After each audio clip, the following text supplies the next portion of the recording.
What's up, everybody? This is ePhoenix, and this is the 10 games that will cure you of your first-person shooter fatigue.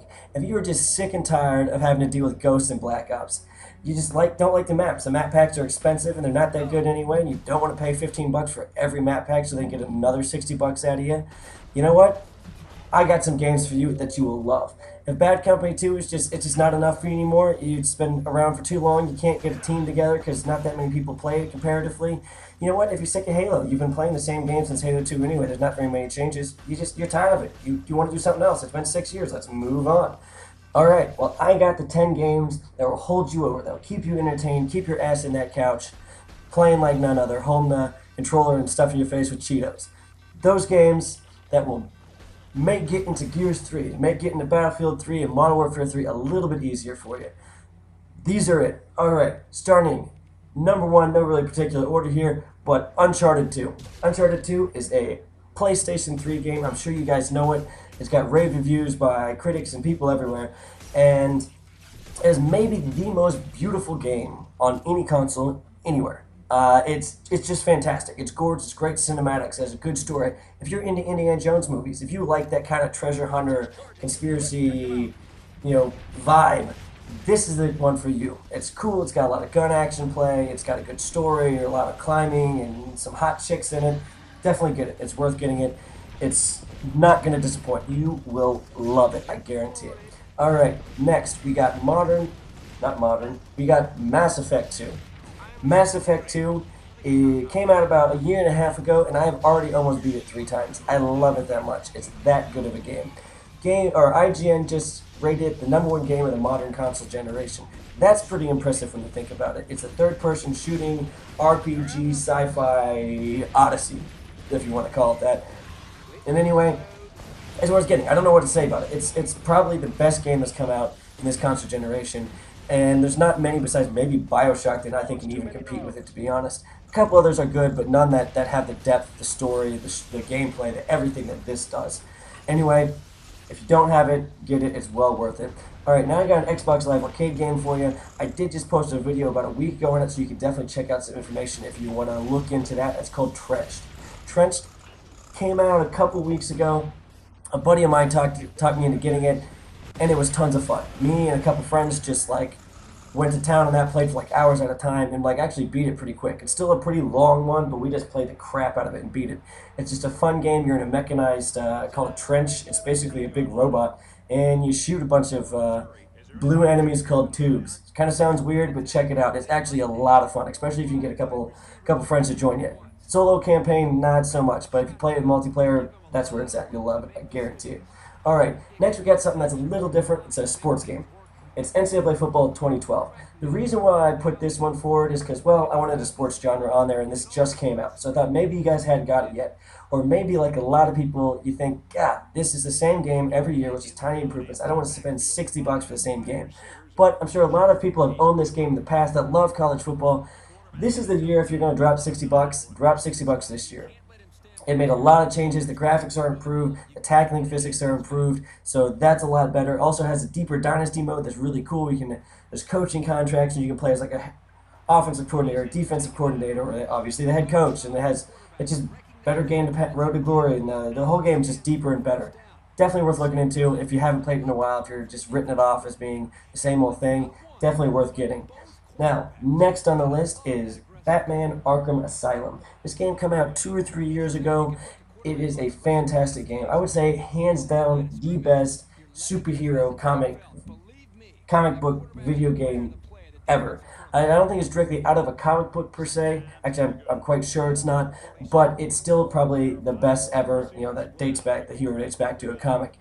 It's just it has really good fighting style gameplay, and it also has really good sneak gameplay where you kind of stealthily taking people out and whatnot. And Batman is pretty badass in the game.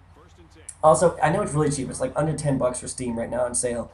And you also have it pretty cheap just for consoles.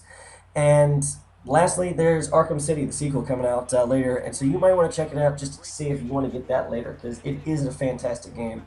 And it's cheap, so it's not a bad buy for that. All right, next we got another arcade game for you. This one just came out. I haven't played a ton of it, but I've played enough to recommend it. It's called From Dust. This game won't be for everybody, I must say that.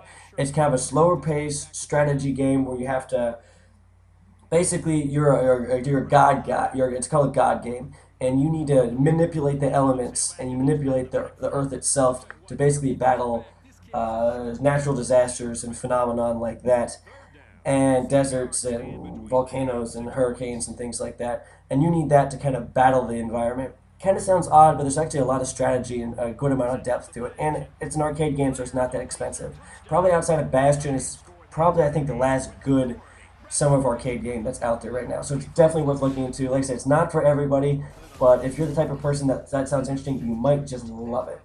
All right. Next, we got a game that came out a couple of years ago, I think. It's called Heavy Rain. It's just for PlayStation 3 again, like Uncharted 2. It's a detective thriller game. And it's a really interesting game because it's not a lot of action to it. It's not a lot more conversation. It's a lot more slow pace to it. Though there is action moments that are very intense and almost like pull your hair out. Not scary, but exhilarating, I should say. It gets your anxiety level up a lot. So that's pretty cool. It does have an amazing story. It is kind of cool that the game, the way it's set up is that if, say, you're playing one of four characters simultaneously as through the story, and if one of them dies, they just die. That's it. That's the whole enchilada. There's nothing more than that. So that's actually really interesting in that it kind of presents penalties for how you play and what you fail at in the game, which is pretty badass and pretty unique. All right, next I got the only solely PC game on this list. It's called StarCraft 2. If you haven't heard of it, I think you're hiding under a rock in the gaming community or something. Had a massive release. It sold massive amount of copies. If you guys aren't into PC gaming, but you're thinking you might want to try it out, StarCraft 2 is where it's at. It's a real-time strategy game. It's an RTS. It's amazingly deep. It's amazingly well balanced. It's just a great game. Out of all the games that came out recently for PC, I'd say that's probably going to be the best. And it's probably going to be the best for the last 5 years and the next 5 years. In 10 years, they'll still be playing that game. A lot of people will. It's that good, I guarantee it, because that's the way the first one went. So if you're looking a way to get into PC or you just for some reason haven't gotten it yet, I would definitely recommend it. It's worth getting. All right, next on the list is LA Noire. This is another detective thriller type game.